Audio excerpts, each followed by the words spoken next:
नमस्कार, आप सभी का स्वागत है एक बार फिर से आपके अपने प्लेटफॉर्म बीएचयू वाले पर। और आज हम लोग जो पढ़ने जा रहे हैं वो है तीसरा चैप्टर कंप्रहेंशन का।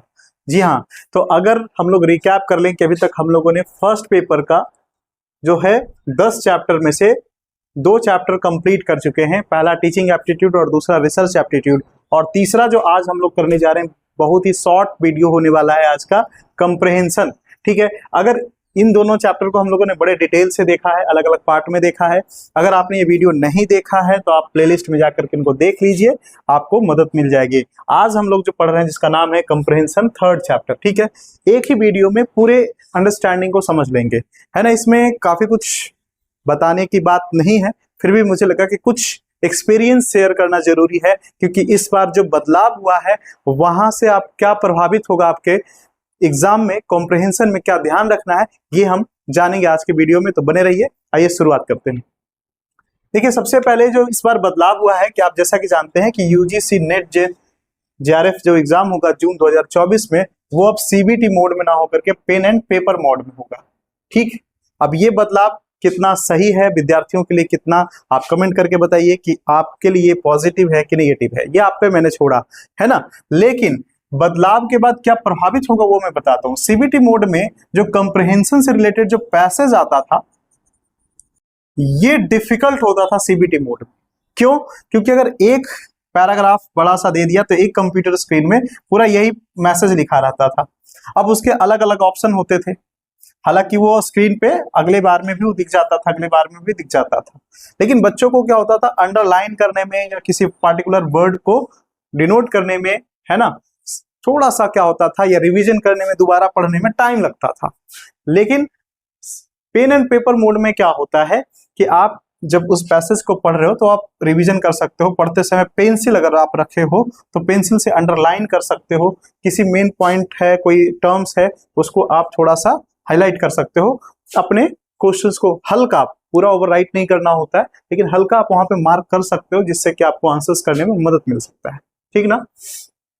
हाँ, एक चीज जो और अच्छी बात है, क्योंकि इससे पहले जब पेन एंड पेपर होता था तो इसमें क्या होता था कि पेन एंड पेपर बेस में ये 2 पेपर में बटा होता था, पेपर 1 और पेपर 2 में। एग्जाम जो होता था 2 पेपर होते थे। फर्स्ट पेपर अलग होता था, फर्स्ट पेपर, और सेकंड पेपर अलग होता था। ये 1 आवर का होता था, 1 घंटे में 50 क्वेश्चंस करने होते थे।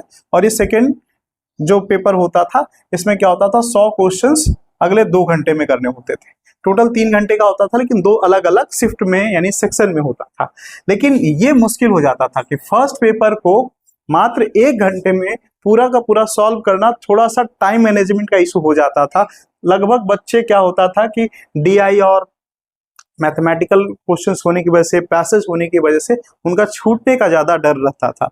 लेकिन जब ये सीबीटी मोड आया तो इसमें क्या हुआ कि लोगों को ये मदद मिल गई कि अब वो 1 घंटे में ना करके इसको 1.5 घंटे में भी कर सकते थे, क्योंकि कंबाइंड पेपर होता था विदाउट ब्रेक, यानी 3 घंटा है। तो हो सकता था कि 2 घंटे की जगह इसको 1.5 घंटे में सेकंड पेपर को कर लें, और फर्स्ट पेपर को जो है, फर्स्ट पेपर को भी 1.5 घंटे में कर लें, यानी टोटल 3 घंटे में आपको 150 क्वेश्चन करने होते थे। तो ये फायदा है। तो अब जो सा कि बुलेटिन में लिखा हुआ है, मुझे ये इसी बात का डर था कि कहीं पहले जैसा ना हो जाए, क्योंकि फर्स्ट पेपर टाइम टेकिंग होता है।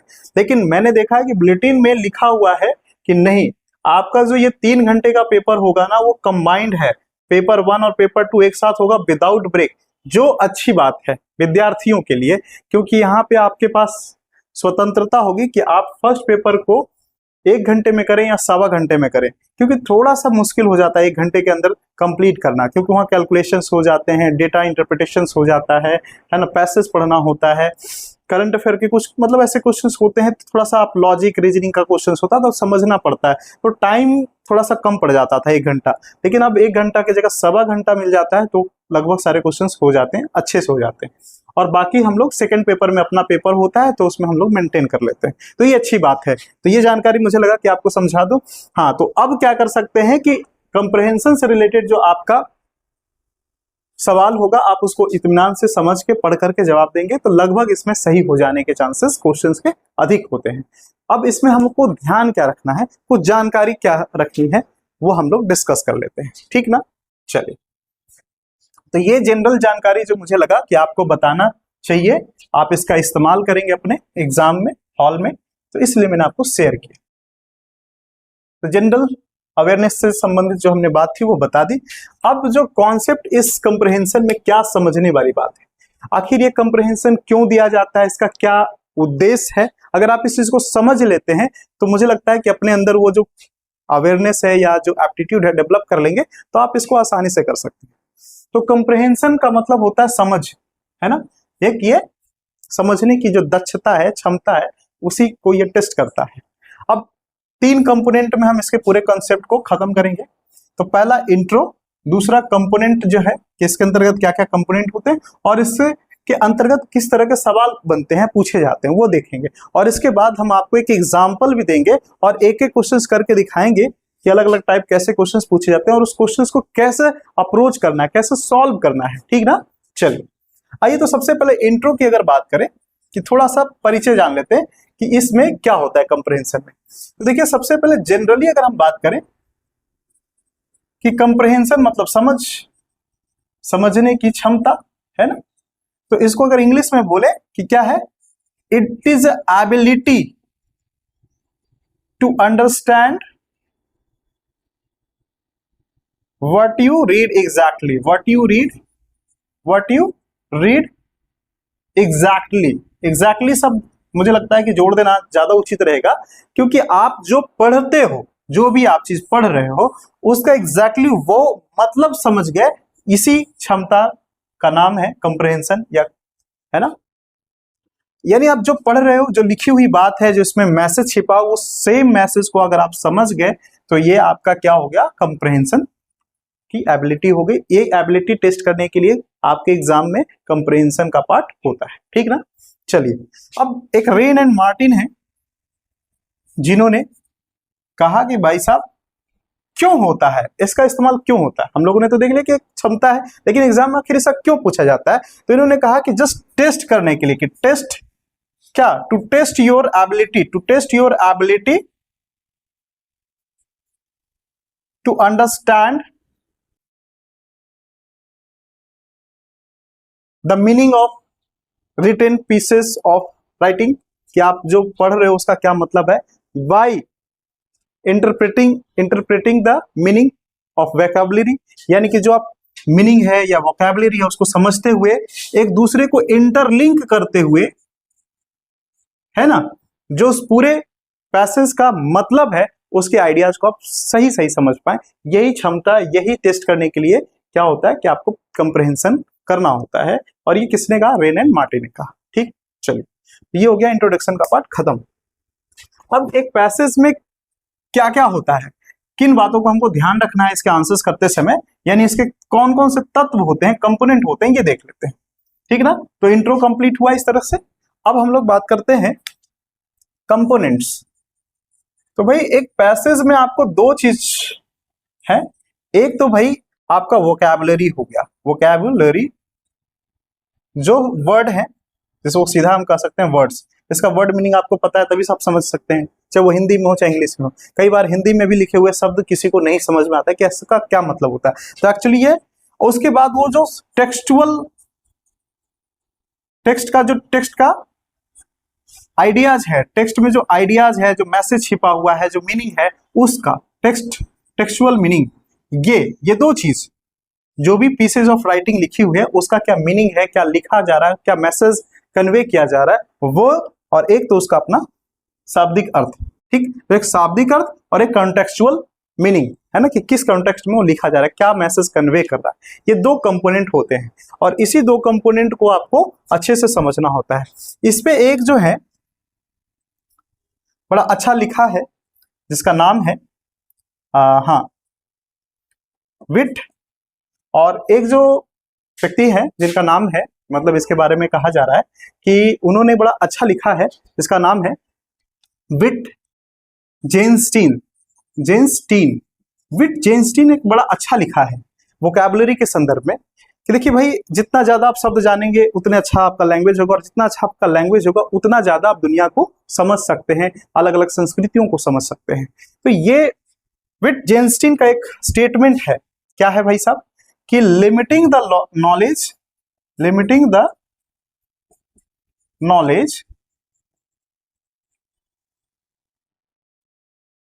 Limiting the world, limiting the world. ये अपने ऊपर स्टेटमेंट दिए हैं कि limiting my knowledge of language.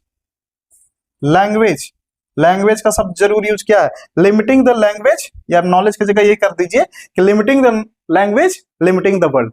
यानी सेंटेंस का मतलब ये कि जितना हमारा सीमित भाषा होगा उतनी हमारी दुनिया सीमित हो जाएगी।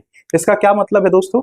इन्होंने ये बताने की कोशिश की कि अगर आप कम से कम शब्द को जानते हैं या शब्द से ज्यादा आप कम से कम भाषा ज्ञान को जानते हैं तो आपके लिए जो दुनिया है ना वो आपकी सीमित हो जाएगी। कैसे? क्योंकि आप उसके अलग अलग प्रयोग, अलग अलग संस्कृति, अलग अलग डाइवर्सिटी को आप एंजॉय नहीं कर पाओगे। सीधी सी बात है। अब उदाहरण के तौर पे मैं 2 उदाहरण दूंगा यहाँ समझाने के लिए कि मान लीजिए किसी के पास एक मोबाइल फोन है, ठीक। अब कोई मोबाइल फोन में इंग्लिश में या हिंदी में लिखी हुई चीजें हैं, लेकिन उसने किसी एक ने बता दिया कि इसमें भाई कॉल आता है और कॉल जाता है, यानी फोन का इस्तेमाल कर सकते हैं, और इसमें और भी बहुत सारे फीचर्स लिखे हुए होते हैं, लेकिन उसको उसका मतलब नहीं, उसमें जो वर्ड है लिखा हुआ उसका मतलब नहीं समझ में आता।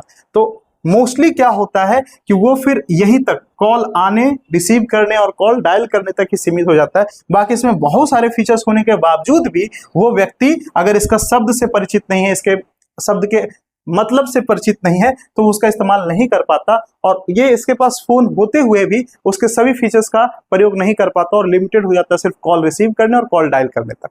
सेम चीज जो है पूरी दुनिया के लिए है। हम कहते हैं कि किसी भी सोसाइटी का जो लैंग्वेज होता है वो गेटवे होता है ना, उसको समझने के लिए, उसके कल्चर को समझने के लिए। तो आप जितना से ज्यादा भाषा सीखेंगे उतना से ज्यादा आप उसकी संस्कृति समझ पाएंगे, और जितना संस्कृति आप समझेंगे उतने बेहतर तरीके से आप उस चीज को समझ सकते हैं, आनंद ले सकते हैं, ठीक ना। इसीलिए हमारा जैसा देश है बहुभाषी होने की कोशिश की जाती है, या फिर अलग अलग देशों में अलग अलग भाषाएं पढ़ाई जाती है, क्योंकि जब तक आप भाषा को एक चाबी भी कही जाती है, इट इज अ की फॉर एनी सोसाइटी। जब तक आप उस सोसाइटी के उस भाषा को आप नहीं समझोगे, आप उस समाज को नहीं समझ पाओगे, वहां जो ज्ञान का भंडार है उसको आप नहीं क्या कर पाओगे, समझ पाओगे। यानी कि लैंग्वेज एक प्रकार का चाबी है। क्या है? लैंग्वेज इज अ की, चाबी है किसी भी समाज के ज्ञान के भंडार को जानने या समझने के लिए। तो इसलिए भाषा पे पकड़ अच्छी होनी चाहिए, ठीक। चलिए, और इसी का एक प्रयास है कंप्रहेंशन, जो आपसे एग्जाम में पूछा जाता है, प्रैक्टिस कराया जाता है कि आप जो भी भाषा जानते हैं उसमें आप क्या करें कि अपनी पकड़ अच्छी करें, है ना, ताकि आप उसमें उस भाषा में निहित जो ज्ञान है, भंडार है, उसका आप सदुपयोग कर सके, ज्यादा से ज्यादा प्राप्त कर सके। चलिए, तो ये तो हो गया। एक जो है मुझे लगता है कि इंट्रो के बाद कंपोनेंट हो गया, कि कंपोनेंट में और ऐसा कुछ है नहीं। अब जो इंपॉर्टेंट है वो है क्वेश्चंस, कि इसमें क्वेश्चंस अलग अलग पूछे जाते हैं, लगभग 7 अलग अलग तरीके से क्वेश्चंस बनाए जाते हैं, इसमें हमको पूछना है। क्योंकि ओवरऑल जो अभी हमने बात की वो तो उसके थियोरिटिकल बात हो गई भाई। प्रैक्टिकल तो ये है कि आपका एग्जाम में जो क्वेश्चंस आएगा वो कैसा होगा, क्योंकि इस कंप्रहेंशन में इसके बारे में कहा जाता है कि it is art of discovery. Art of discovery, क्या डिस्कवरी? कि जो आइडियाज लिखे हुए हैं, जो की कॉन्सेप्ट्स लिखे हुए हैं, इस उसको ढूंढना, उसको समझना, उस पूरे पैराग्राफ में समझ करके ढूंढना कि पूछा क्या जा रहा है। और ये आर्ट ऑफ डिस्कवरी एडलर ने कहा है, ठीक, कि एडलर ने कहा कि ये जो कंप्रहेंशन है या पैसेज है वो क्या है, एक प्रकार से आर्ट ऑफ डिस्कवरी है। किस चीज का? की कॉन्सेप्ट और ideas which have been written by the या गिवन बाय दैट पैसेज, ठीक ना। चलिए, अब क्वेश्चंस जो पूछे जाते हैं एग्जाम में, मोस्टली हमें ध्यान रखना, अगर हम सारे क्वेश्चंस का टाइप समझेंगे, उसका क्या सॉल्यूशन किस तरीके से दिया जाता है, अगर ये हम समझते हैं तो हमसे क्वेश्चंस गलत होने के चांसेस एग्जाम में कम हो जाते हैं, ठीक। सबसे पहले जो क्वेश्चन होता है आपका रिलेटेड मेन थीम से होता है, या आप कह सकते हो कि सेंट्रल आइडिया से रिलेटेड क्वेश्चन होता है, कि जो भी पैसेज में सेंट्रल आइडिया लिखी जा रही है उसके संदर्भ में क्या क्वेश्चन पूछा जाएगा। तो पहला ये हो गया, ठीक। नंबर है सेकंड पे जो बात होती है कि क्वेश्चंस आपसे एग्जाम में ऑथर्स ओपिनियन से संबंधित होता है, कि उस पैसेज में पूछ देता है कि भाई ऑथर्स का ओपिनियन क्या है, इसमें जो लिखा जा रहा है ओपिनियन, ठीक ना, ओपिनियन, ठीक ना। तो इसमें जो है ऑथर्स ओपिनियन की बात होगी, ठीक ना। तो हम ये बात कर लेंगे।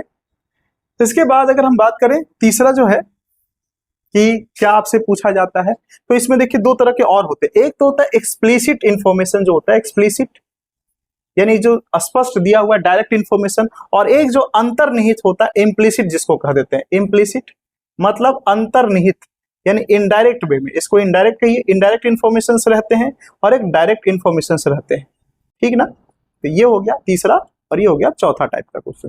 इसके बाद अगर हम बात करते हैं कि लैंग्वेज एक्सप्रेशन से क्वेश्चंस होते हैं, लैंग्वेज से संबंधित होता है, लैंग्वेज एक्सप्रेशन से संबंधित होता है।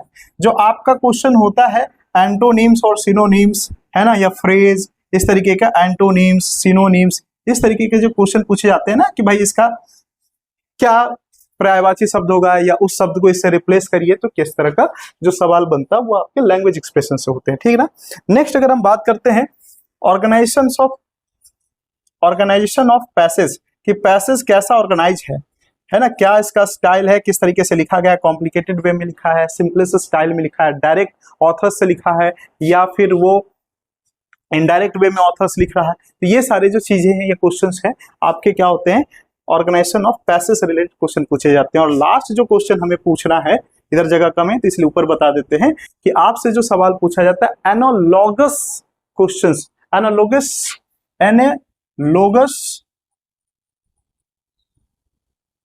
लॉजिकल क्वेश्चंस पूछा जाता है। मतलब एनालॉगस मतलब सदृश्य, सदृश्य का मतलब होता है सामान्य। मान लिया ऐसे कुछ क्वेश्चंस आपसे एक पैसेज के माध्यम से पूछा जाएगा जिसमें आप तुलना कर सकते हो कि अच्छा मैं वहां होता तो क्या करता, उस कंडीशन में ये क्या होना चाहिए था। इस तरीके से जोड़ करके सदृशता, सिमिलैरिटीज बेस्ड जो क्वेश्चंस पूछे जाते हैं उसको एनालॉगस लॉजिकल क्वेश्चंस कहते हैं। यानी आपने देखा कि टोटल 7 प्रकार के अलग अलग क्वेश्चंस पूछे जा सकते हैं एक पैसेज में, ठीक। अब उसको कैसे डील करना है, उसका अप्रोच अगर आप समझ जाएं तो आपको हेल्प मिलेगा। जैसे सबसे पहले अगर मेन थीम से सेंट्रल आइडिया से क्वेश्चन है, जो आप अक्सर देखते थे कि बचपन में याद होगा कि एक पैराग्राफ लिख देता था और उसके बाद पढ़ने के बाद कहता था कि इसका निष्कर्ष आपके अनुसार क्या होना चाहिए। तो ये निष्कर्ष तभी आप समझ पाते हैं जब आप उसको पूरे पैराग्राफ को, उसके मीनिंग को आप अच्छे से समझ जाते हैं। और इसको कैसे किया जा सकता है, इसका अगर अप्रोच हम रखें तो देखिए इसका इंट्रो और कंक्लूजन, ये 2 पार्ट ऐसे होंगे, यानी इसकी प्रारंभिक और इसके अंतिम में जो कंक्लूजन है, इसमें जो बात कही जा रही होगी स्पष्ट से, क्योंकि बीच में घुमा फिरा के या कॉम्प्लिकेटेड हो सकता है, लेकिन जो जहां से प्रारंभ किया गया यानी इंट्रो और जहां अंत में कंक्लूजन हुआ, उन दोनों को मिला करके आप उसका निष्कर्ष या सेंट्रल आइडियाज आप समझ सकते हैं कि इसमें मेन क्या कहा गया है, ठीक ना। तो जो सेंट्रल आइडियाज के क्वेश्चंस हैं उसमें इंट्रो और कंक्लूजन को ध्यान में, इनसे मिलते हुए जो आइडियाज हैं वही जो ऑप्शंस होगा वो सही होगा सेंट्रल थीम के अनुसार। नेक्स्ट अगर हम बात करें ऑथर्स ओपिनियन की, कि आपसे पूछा जाता है कि इस शब्द या इस लाइन, किसी पार्टिकुलर लाइन को दे देगा और बोलेगा कि इस लाइन के जरिए, इस शब्द के जरिए लेखक क्या कहना चाहता है, लेखक के अपने विचार। तो आप जब उस शब्द को पढ़ेंगे तो उसके माध्यम से जो लेखक क्या बताना चाहता है, इस तरह के सवाल आपको ऑथर्स ओपिनियन में करने होते हैं। तो बहुत आसान होता है इसमें आपसे पूछना है, आपको देखना है कि ऑथर्स क्या कहना चाह रहा है। नेक्स्ट अगर हम बात करें डायरेक्ट इन्फॉर्मेशन, ये बड़ा आसान होता है एक्सप्लिसिट फॉर्म में जो क्वेश्चंस होते हैं, कि उसमें कई सारी सूचनाएं दी होती है। मान लीजिए एक पैसेज लिखा जा रहा है अकबर के बारे में और लिखा जा रहा है कि अकबर जो है मध्यकालीन भारत का एक अच्छा राजा था, जिसका, है ना, तो उसके बारे में जो जानकारी दी और वहीं से पूछ देता था कि अकबर किस कालीन का राजा था, किस काल का राजा था, मध्यकाल का था कि प्राचीन काल का था कि आधुनिक काल का था। तो इस तरीके से जो सवाल आपके सीधे सीधे पूछ देते हैं डायरेक्ट क्वेश्चन, वो सब इसमें आ जाते हैं। नेक्स्ट होता है इम्प्लिसिट, जो सीधा सीधा नहीं कहता, आप सीधा सीधा नहीं दिखता, लेकिन उसको आप समझ के आप कह सकते हैं कि अच्छा ये इसका मतलब हो सकता है, क्योंकि इसका मतलब होता है अंतर्निहित या निहित। ये अंतर्निहित क्वेश्चन होता है, उसमें मीनिंग छिपा हुआ होता है, इसलिए इसका तब समझ में आता है जब आपको अच्छे से समझ में आ जाए, अब्स्ट्रैक्ट फॉर्म में आप उसको समझ जाए, तब आप इसका आंसर दे सकते हैं। और ये थोड़ा सा मुश्किल हो जाता है, इसलिए 1-2 बार पढ़ करके उसके जो अब्स्ट्रैक्ट कॉन्क्रीट जो मतलब आंसर्स होने चाहिए, उसका जो मीनिंग है वो उसका आंसर्स हो सकता है, उस आंसर्स के मतलब उसके मीनिंग के समझते हुए आंसर्स देना है। नेक्स्ट है लैंग्वेज एक्सप्रेशन, इसमें भाषा से संबंधित जो आप कितना दक्ष हैं, कितने जानकार हैं, उससे संबंधित आपसे सवाल पूछा जा सकता है। जैसे उसका पर्यायवाची होता है, जैसे उसके आपके समानार्थी हो जाता है, या फिर विलोम शब्द हो जाता है, ठीक ना, या एकार्थी शब्द हो जाता है। तो इस तरीके के शब्द आपसे पूछ लिए जाते हैं। नेक्स्ट अगर हम बात करते हैं ऑर्गेनाइजेशन ऑफ पैसेज से सवाल पूछ जाते हैं। जैसे ये पूछ देता है कि पूरे पैसेज किस प्रकार से, टिप्पणी के रूप में था, एक अफर्मेटिव सकारात्मक रूप में था, सीधी सीधी बात कही गई थी कि एक कमेंट के वे में कहा गया है ना, टिप्पणी के रूप में कहा गया है, गद्य है, पद है, इस तरीके की चीजें जो है आपसे सीधा सीधा कि ये पैसेज का ऑर्गेनाइजेशन क्या था, संगठन क्या था, कैसे लिखा गया था, ठीक। तो इससे संबंधित आपको सवाल पूछा जाता है। और नेक्स्ट जो है लास्ट है एनालॉगस लॉजिकल क्वेश्चंस, मतलब सदृशता के आधार पे क्वेश्चन पूछी जाती है कि आप अगर वहां होते तो क्या होता, या यहाँ पे क्या होना चाहिए था आपके अनुसार, या कभी इस माध्यम में ये बता रहा है आपको अगर होते तो क्या करते। तो इस तरह के क्वेश्चन होता है जहां अपने भी विचार को या भाव को समझते हुए यहाँ पे सिमिलैरिटीज को देखते हुए हम क्वेश्चंस कर सकते हैं, या फिर उस पैसेज को कंडीशंस के सिमिलैरिटीज को देखते हुए हमें नेक्स्ट क्वेश्चंस अगर पूछ देता है तो उसका हमें आंसर्स करना होता है। तो ये प्रैक्टिस से ही आ सकता है, बिना प्रैक्टिस से ये संभव नहीं है। लेकिन हाँ, ये बहुत ज्यादा टफ नहीं होता। अगर आप कुछ प्रैक्टिस कर लेते हैं अलग अलग लेवल का, तो आपसे इस 5 नंबर का जो क्वेश्चन होता है इस चैप्टर से, वो समझिए आपको आराम से देके जाता है ना। बस हड़बड़ी नहीं होनी चाहिए, अक्सर गलती तब होती है जब हड़बड़ी हो जाती है। चलिए, तो अब हम यहाँ पे क्या करते हैं कि एक आपको पैसेज लिख देते हैं और उसके बाद उससे क्वेश्चंस करके देखते हैं ताकि आपका कॉन्सेप्ट क्लियर हो जाए, ठीक ना। बस चलिए, तो ये आपके सामने एक छोटा सा क्या है मॉडल लिया गया है पैसेज का। इसके माध्यम से हम लोग वो जो 7 क्वेश्चन अलग अलग तरीके के होते हैं उसको समझेंगे। राइटिंग से मैनेज कर लीजिए, क्या हो सकता है राइटिंग अच्छी ना लग रही हो आपको, बट जो भी है इससे मैनेज कर लीजिए। मैंने बस प्रयास किया है कि आपको सामने रखूं और दिखाऊं। तो सबसे पहला सेंट्रल आइडियाज, उसमें क्वेश्चन क्या पूछा जा सकता है, जिसे कि इस पूरे पैसेज को आप पढ़िए।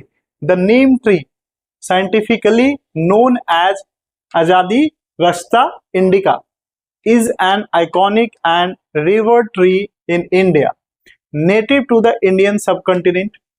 With a history dating back over 5,000 years, neem holds a prominent place in Indian culture, medicine, and agriculture. This evergreen tree is not only a symbol of resilience but also a cornerstone of traditional Ayurvedic medicine. Its leaves, bark, seed, and oil are known for their antiviral, antibacterial, and antifungal properties and making neem a vital component in herbal remedies. ठीक, ये हम लोगों ने पढ़ लिया, ये passage लिखा हुआ है। इसके आधार पे देखिए इन्हीं में से 7 क्वेश्चंस आपके सामने बोर्ड पे लिखा हुआ है कि देखिए सेंट्रल आइडियाज की इस पूरे पैराग्राफ को पढ़ने के बाद ऐसा सेंट्रल आइडियाज क्या है, मेन थीम क्या है। तो भाई नीम इज यूजफुल फॉर, ये पूरी पढ़ने के बाद हमें क्या लग रहा है कि नीम किस चीज के लिए यूजफुल है। तो सिर्फ ओनली मेडिसिन है, मेडिसिन एंड इन्वायरमेंट है, या इन्वायरमेंट मेडिसिन एंड एग्रीकल्चर है।